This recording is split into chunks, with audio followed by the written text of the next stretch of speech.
ക്രിസ്തുവിനെ കുറിച്ച് അഹോരാർത്ഥം അവൻ പ്രസംഗിക്കുവാനിടയായി തീരുന്നത് മറ്റൊരുത്തനിലും രക്ഷയില്ലാത്തത് കൊണ്ടാണ്. എന്നെ കേൾക്കുന്ന ദേശനിവാസികെ, മറ്റൊരു രക്ഷയുണ്ടെങ്കിൽ, മറ്റൊരു വീണ്ടെടുപ്പുകാരൻ ഉണ്ടെങ്കിൽ, മറ്റൊരു വിമോചകൻ ഉണ്ടായിരുന്നെങ്കിൽ ഞങ്ങൾ അവനെ പ്രസംഗിക്കുമായിരുന്നു.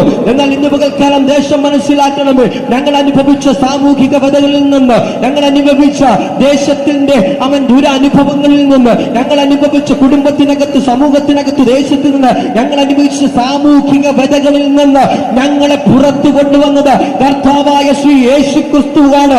അതുകൊണ്ടാണ് ഞങ്ങൾ സഹർഷം വിളിച്ചു പറയുന്നത്, മറ്റൊരുത്തനിലും രക്ഷയില്ല. നാം രക്ഷിക്കപ്പെടുവാൻ, നാം വിടുവിക്കപ്പെടുവാൻ, നിങ്ങളുടെ പാപങ്ങൾക്ക് മോചനം നൽകുവാൻ, നിങ്ങളുടെ ശാപങ്ങൾക്ക് മോചനം നൽകുവാൻ, നിങ്ങളെ നല്ലൊരു വ്യക്തിത്വമാക്കി മാറ്റുവാൻ, നിങ്ങളെ നല്ലൊരു മകനാക്കി മാറ്റുവാൻ, നിങ്ങളെ നല്ലൊരു മകളാക്കി മാറ്റുവാൻ, നിങ്ങളെ നല്ലൊരു വ്യക്തിത്വത്തിന് അടിമയാക്കി, നല്ല സ്വഭാവത്തിന് അടിമയാക്കി മാറ്റുവാൻ